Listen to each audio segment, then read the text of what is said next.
no es otro. Si nos alegramos por los que vienen de fuera, Iglesia del Señor, cuánto más por los de la casa. Amén. Damos gracias a Dios por nuestro hermano Ramón. No me conformo. Damos gracias a Dios por nuestro hermano Ramón. En el nombre de Jesús. Pues nada, cogemos una alabanza, pasamos la ofrenda y mientras tanto el siervo de Dios con ustedes. Dios les bendiga.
Bueno, pues gracias al Señor de verdad, en primer lugar, porque poder estar de nuevo en este sitio es un don inmerecido, de verdad.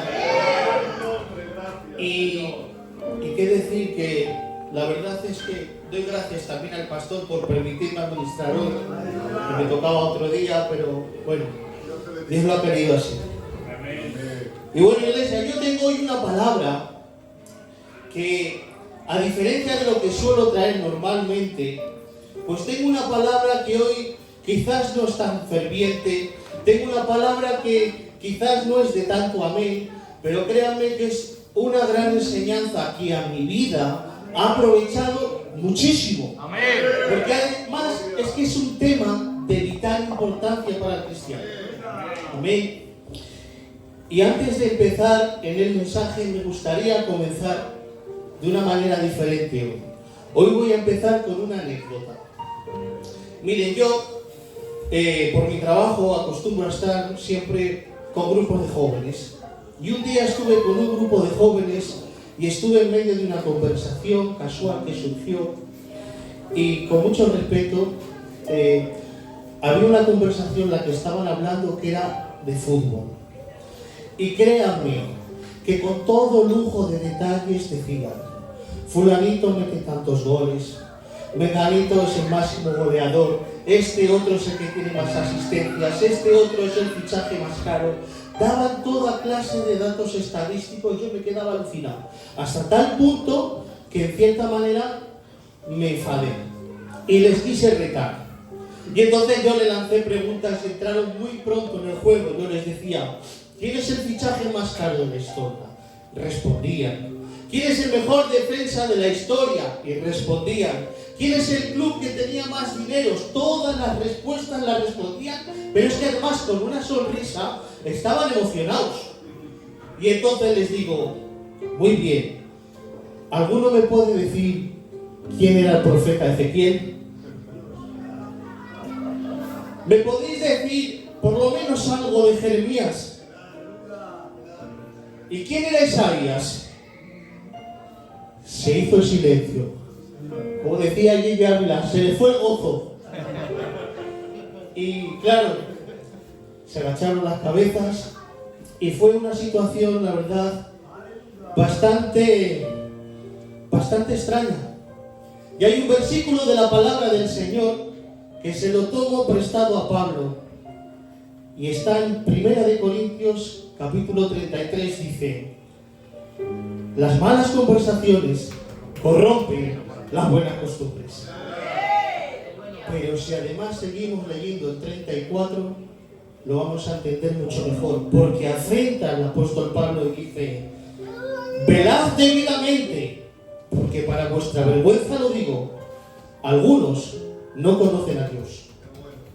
O sea que más claro, increíble. ¿Y por qué hablo de esta manera y empiezo así? Porque yo creo, hermanos, que estamos ahora mismo en una carrera que es contrarreloj. Y con gran urgencia, porque sin ninguna duda, el tan ansiado rapto está a la vuelta de la esquina. Es más, puede que hasta en este mismo momento que estamos predicando, como dice el pastor, puede venir el rapto. Cuando estemos conduciendo para volver a nuestras casas, puede ser el rapto. Esta noche de madrugada, mientras estamos durmiendo, quizás cerramos los ojos en la tierra y los abrimos en el cielo. ¿Quién no nos dice a nosotros que esta es la última noche que pasamos en la tierra? Aleluya. Por eso he decidido llamar a esta palabra el Evangelio de la verdad. Miren, a la misma manera que yo he tomado antes prestada esta frase de Pablo, él tuvo que decirla con la iglesia de Corintios. ¿Por qué? Porque en la iglesia de Corintios Pablo se encontró con un gran problema. A pesar de que la iglesia de allí había abrazado el verdadero evangelio, todavía en sus corazones tenían arraigadas creencias erróneas contrarias al evangelio de Cristo. Y esto era fruto ¿de qué? De la extensión que tuvo en su tiempo el imperio griego, pues creó una tradición y una cultura que hizo mella en ellos durante mucho tiempo, porque se extendió por todo el mundo de Oriente. Ahora bien, Pablo se encontró en Corintio con una barrera de una tradición muy arraigada en el corazón de las personas, por lo cual tuvo que sacar esta frase y decirles a ellos: no erréis, porque las malas conversaciones corrompen las buenas costumbres. Y aquí es donde está la palabra de Dios. Primera de Corintios capítulo 1 y 2 dice: además os declaro, hermanos, el evangelio que os he predicado, el cual también recibisteis, en el cual también perseveráis, y por el cual asimismo, si retenéis la palabra que os he predicado, sois salvos. Y termina diciendo: si no creísteis en vano. Y este es el evangelio que recibió Pablo. Así de claro dice: que conforme a las escrituras Cristo murió y fue sepultado. Pero termina diciendo: al tercer día resucitó conforme a las escrituras. Y este es el evangelio que recibió Pablo. No fue otro evangelio. Este es el verdadero, que Cristo murió, pero que Cristo también resucitó. Amén. Y claro, yo creo que este es el elemento más importante de todo el evangelio para mí. Hablar de resurrección. Porque cuando hablamos del verdadero evangelio no podemos separar estos dos conceptos. Tienen que ir ligados. Muerte y resurrección son inseparables. Porque por un momento, iglesia, vamos a hacer nosotros un ejercicio de memoria. Imaginémonos que no hubiera habido resurrección. ¿Para qué hubiera servido tanta profecía del nacimiento de una virgen? ¿Para qué ese engendramiento de la sombra del Espíritu Santo? ¿Para qué tantos milagros hizo en la tierra? ¿Para qué demostró tanta pasión eligiendo la vía dolorosa para expiar nuestros pecados? Más digo, que el bautismo, que es una de las esenciales señales bíblicas de conversión, sería nulo, como decía Pablo. Es más, aun el hecho de haber permanecido tantos años negándonos a las pasiones de nuestra carne, hubiera sido tiempo perdido. El esfuerzo por llevar una vida que agradara al Señor hubiera sido en vano, y el precio que pagamos por vivir una vida en integridad y en santidad hubiera sido de balde. Pero en esta hora tengo que recordar a la iglesia que tengo el privilegio de poder decir, conforme a la palabra de Dios, que Dios no es un Dios de muertos, sino que Dios es un Dios de vivos. Porque dice en su palabra: en Él todos viven. ¡Santo! Amén. Gloria a Dios. Amén. Y no tenemos que ignorar que la iglesia de Jesucristo está constantemente siendo el blanco de muchos ataques del enemigo, queriendo desestabilizar la obra que Cristo empezó en la cruz del Calvario. Y además tampoco tenemos que ignorar que hay unas fuerzas de maldad que están intentando convencer al mundo de que no hubo resurrección. Y si no hubiera habido resurrección, Cristo quedaría reducido a la figura de un simple personaje histórico. Pero esa no es la verdad, porque hay Biblia. Dicen que no resucitó, pues yo puedo decir a boca grande que no es que no resucitara. Resucitó, pero es que además, conforme a la palabra, su cuerpo no conoció ni tan siquiera la corrupción. Porque como está escrito, dice la palabra de Dios, no dejaré que tu santo vea corrupción. Y dice la palabra, al tercer día resucitó. Pero es que esta victoria de la resurrección no solamente ha sido para Cristo. Esta victoria la ha ensanchado y nos la ha llevado a nosotros mismos, por lo cual podemos decir en Él, a los que hemos creído, a los que creemos en su nombre, nos dio la potestad de ser hechos hijos e hijas de Dios. Gloria a su nombre. Y este es el verdadero evangelio. El verdadero evangelio es este, porque esto es lo que nos diferencia del resto de organizaciones religiosas. Porque esto es lo que nos evita que nos tachen de ser un club donde nos reunimos. Porque este es el evangelio de verdad, como decía al principio. El evangelio que decía Pablo, que os he predicado, el cual recibisteis, en el cual también perseveráis, en el cual también sois salvos, si retenéis la palabra de verdad. Porque tengo que decir que Cristo murió por nuestros pecados conforme a las Escrituras, pero que resucitó al tercer día conforme a las Escrituras. Esta es la verdad del evangelio. Amén. Y hablando de resurrección, yo quisiera dar unas pequeñas pinceladas de cómo se entendía la resurrección en el Antiguo Testamento. Miren, la doctrina de la resurrección no había sido todavía revelada, porque lo es a través del apóstol Pablo, y lo vamos a ver más adelante en la epístola de los Corintios capítulo 15. Pero ya en el Antiguo Testamento había destellos de luz, había sombra de lo que había de venir. Sin más preámbulos, tenemos aquí a Abraham, el padre de naciones. Este hombre tenía en el corazón muy arraigada la idea de una resurrección. Porque fue esa idea en la que se fortaleció en su fe para entregar a su hijo cuando Dios se lo demandó.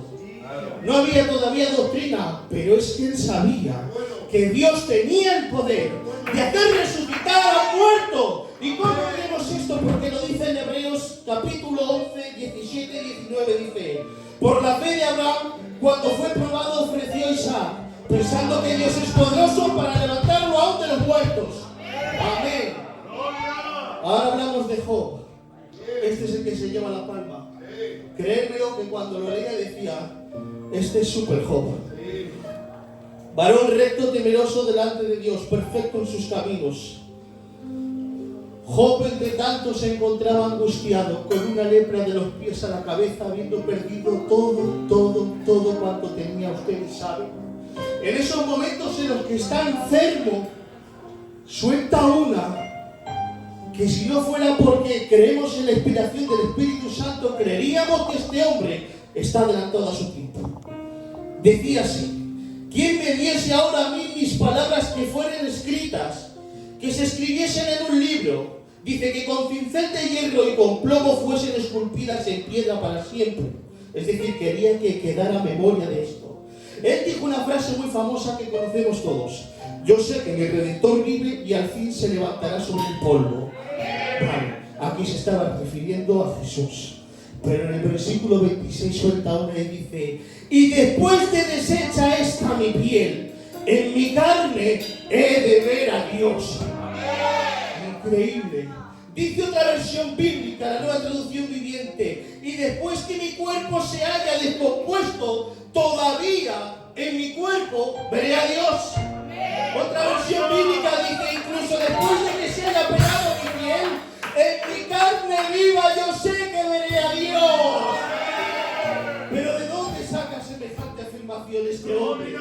2000 años aproximadamente pronuncia esto, antes del nacimiento de Cristo. ¿De dónde se ha sacado esto, Job, hermanos? Es increíble. Y seguimos ahora con uno de mis libros favoritos del Antiguo Testamento, el profeta Oseas, el profeta del amor. Capítulo 13, versículo 14, dice el profeta Oseas: para quien no crea que haya resurrección, dice, de la mano del Señor les redimiré. Dice, y los libraré de la muerte. Y aquí viene la famosa frase: oh muerte, yo seré tu muerte y seré tu destrucción. Amén. En el Antiguo Testamento no había sido revelada la doctrina de la resurrección, pero podemos ver como el profeta Oseas dice que va a haber resurrección porque nos va a resucitar. Como Abraham dice que Dios tiene poder para resucitar a un muerto. Y vemos como Job dice que aunque deseches de su piel, con un cuerpo ha de encontrarse al Señor. Amén. Y terminamos el Antiguo Testamento con un salmo de David, que es el Salmo 17:15. Dice, y yo sé que veré tu rostro en justicia. En justicia significa que veré cara a cara. No ahora que vemos las cosas como a través de un espejo, sino que veremos a Dios tal y como es en toda su gloria. Dice además, y estaré satisfecho. Otras versiones dicen, completo. ¿Cuándo? Cuando despierte conforme a tu semejanza. Ahí deja ya que refleja la esperanza de una resurrección en igual de condiciones que la que tuvo Cristo. Decimos amén a su palabra. Increíble. Ya había conciencia en el Antiguo Testamento del milagro de la resurrección, pero todavía no había sido revelada. Y ahora vamos a hablar del Nuevo Testamento. Hablar de resurrección en el Nuevo Testamento es hablar en los tiempos de Cristo. Yo pensaba que como a la única religión es el judaísmo, pues todos estarían de acuerdo en un discurso común. Pero no es así. Porque estos son más que los pentecostales, que tenemos diferentes denominaciones. Estos tenían sectas. Las más conocidas eran los fariseos. También estaban los saduceos. También estaban los esenios. También estaban los zelotes. Y estaban también los escribas, pero esos en los tiempos del Señor se dedicaban sobre todo a copiar y a escribir. Nosotros vamos a hablar hoy de las dos posiciones contrarias que existían. Los límites y los extremos, desde los que creen a los que no creían. Empezamos por los saduceos. Los saduceos estaban compuestos por la clase aristocrática judía. Los saduceos eran de linaje sacerdotal. Eran como la creme de la creme, los más importantes. Su centro de vida religioso era el templo. Y estas personas, contrario a lo que podemos creer, eran totalmente contrarias a la resurrección. Es más, vemos en la Biblia que ellos se posicionan como opositores de Jesús. Y entonces es cuando estos, no creyendo en la resurrección, no creyendo en los ángeles, no creyendo que hay vida después de la muerte, le lanzan una pregunta a Cristo que es como una especie de dilema para tentarle. Y el Señor responde como quien tiene la verdad en su mano, porque Él tenía la verdad, Él era la verdad. Y les tuvo que decir, erráis porque no entendéis. Que cuando Dios dijo, yo soy el Dios de Abraham, de Isaac y de Jacob, lo que estaba diciendo el Señor es, yo no soy un Dios de muertos, yo lo que soy es un Dios de vivos, porque dice su palabra que en Él todos viven. ¡Aleluya!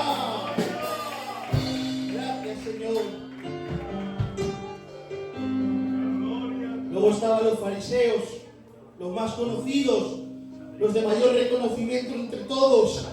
Estos representaban la clase media, pero eran los celosos de la ley, aquellos que llevaban una vida externamente sin tacha, sin arruga, perfecta, religiosos a no poder más. Pero cuando se encontraron con el Señor, a pesar de que ellos creían en la resurrección, a pesar de que ellos creían que había una doctrina de ángeles, a pensar que ellos también creían que iba a haber un juicio donde los malvados iban a aparecer y había justicia divina, tuvo que decir el Señor de ellos: haced lo que ellos dicen, pero no seáis como ellos, porque han descuidado lo más importante, que es una relación íntima con el Señor.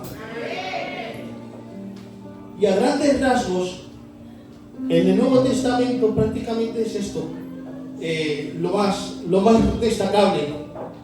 Y ahora, volviendo a los tiempos de la epístola de Pablo, en 1 de Corintios, nos encontramos con que Pablo recibió él mismo, no de ningún hombre, él mismo recibió la doctrina, no solamente del rapto, no solamente de la segunda venida, sino también de la resurrección y el cuerpo glorificado. ¿Cuándo? En los 3 años que estuvo en el desierto de Arabia, donde recibió esta palabra directamente de la mano de Dios. Amén. No la recibió de ningún hombre. Y claro, gracias a esto, a que Pablo fue el elegido, tuvo la capacidad de poder enfrentar este problema, de poder lidiar con una iglesia que tenía en el corazón muy arraigada, por tradición y por cultura, una idea errónea de la resurrección. ¿Qué pensaban los corintios? Ellos decían: el cuerpo físico es desechado en la resurrección, y la resurrección es un proceso exclusivo donde solamente trabaja el alma. El cuerpo termina desintegrándose, desapareciendo para siempre en el tiempo. Para ellos el cuerpo eran como los barrotes del alma que impedían resurgir y poder llegar a la plenitud de una eternidad. Mientras uno era considerado como malvado, la otra era considerada como buena. Y con el tiempo, esta idea seguía los corazones de ellos. La idea era esta: una resurrección sin cuerpo, como un espíritu.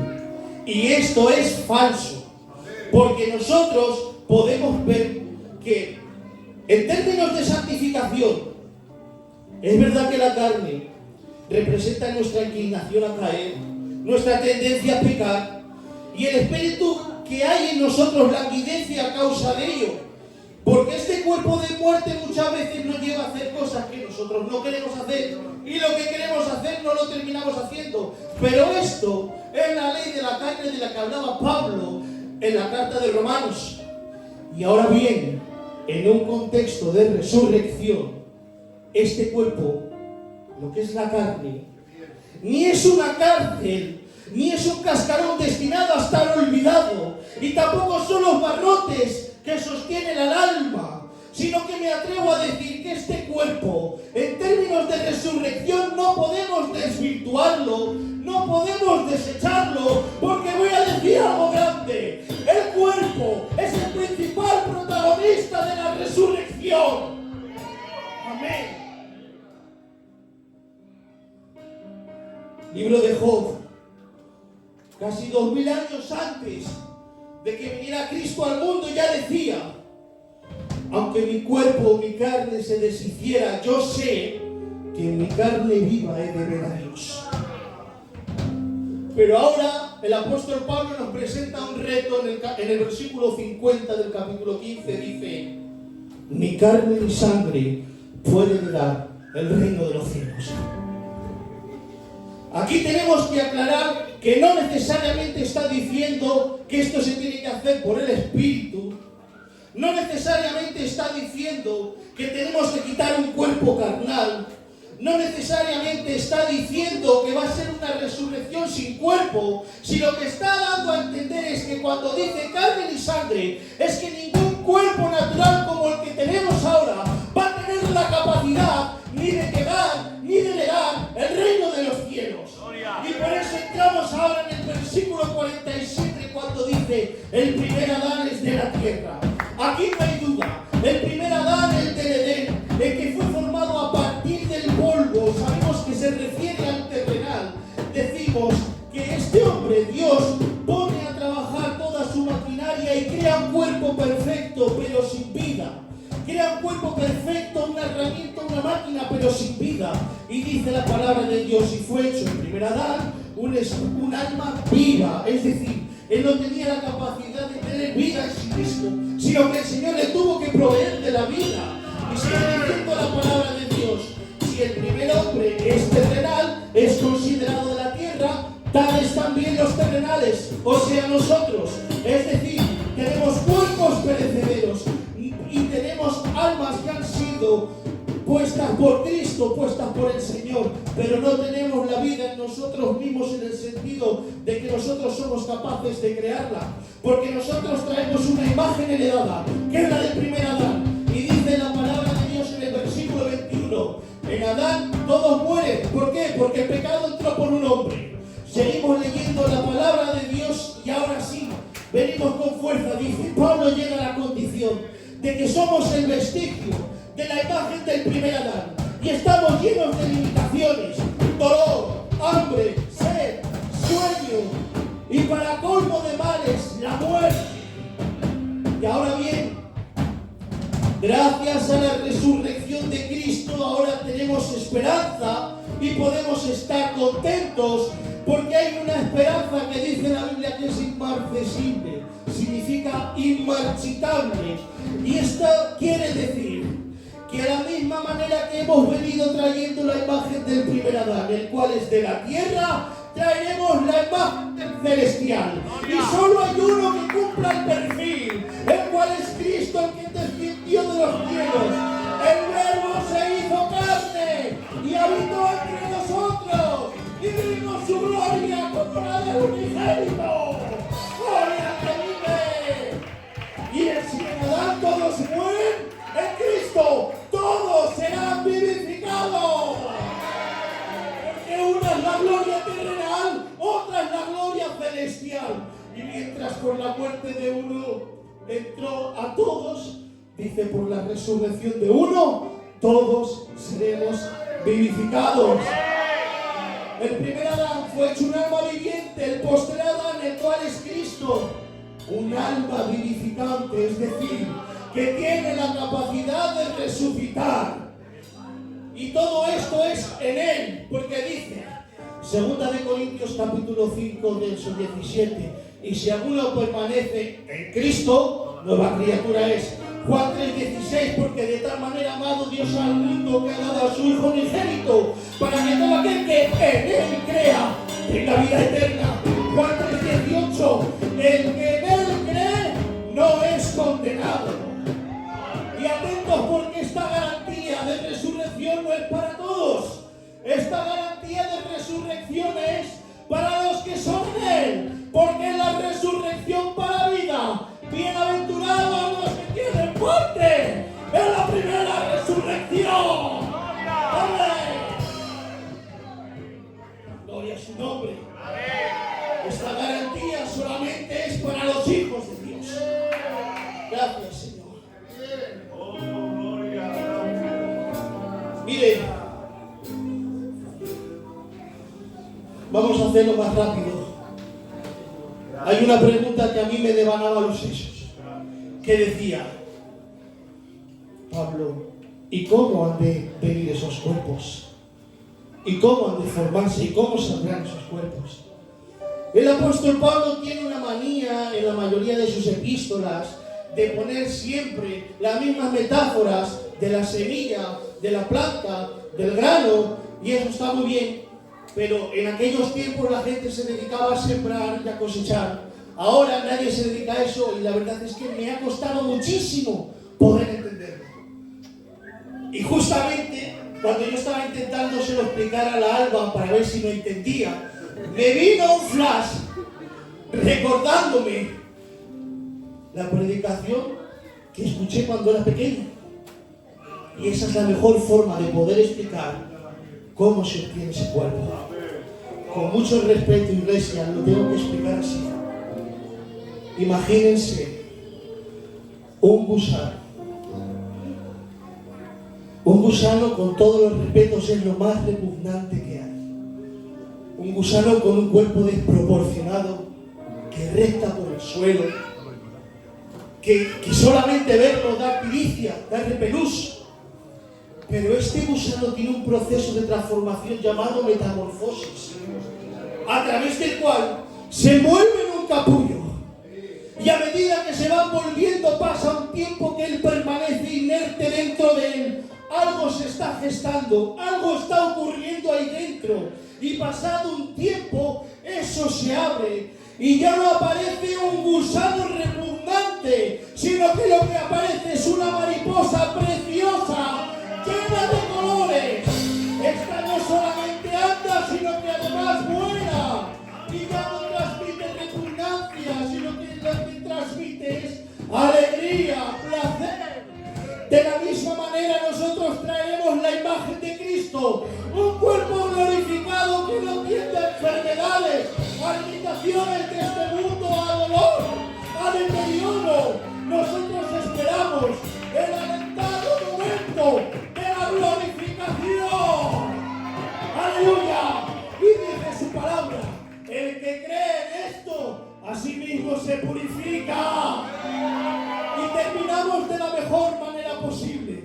Cuando todo esto haya terminado, hay una frase que marcará el punto y el final. Y dice la palabra de Dios: sorbida es la muerte, es victoria. Hay victoria para los hijos de Dios. Hay victoria para el cristiano. Gloria a su nombre. Aleluya. Amén. Qué bien, iglesia. Bravo, Pau. Amén. Un aplauso y que el Señor les bendiga.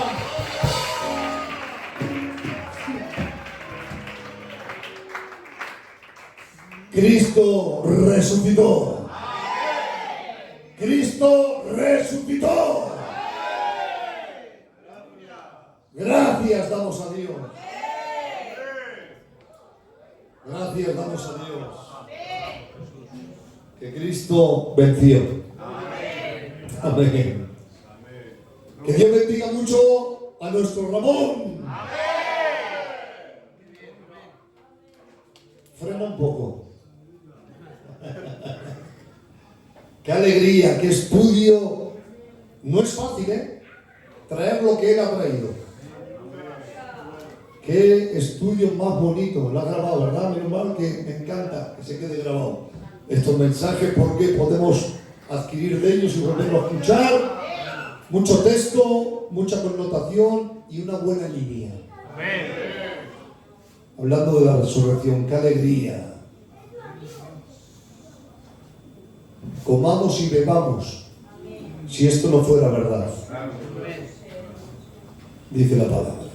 Pero menos mal, como bien Él ha expresado de una manera preciosa la palabra, que Cristo es la resurrección. ¡Qué alegría! ¡Qué bien! De verdad que nos ha bendecido Dios. Y que Dios bendiga mucho también a su siervo, nuestro hermano Andoni, por llevarnos a la presencia juntamente con este coro bendecido, un día más de gloria y de bendición. ¿A cuántos ha bendecido el Señor en este día? Aleluya, grita un fuerte amén.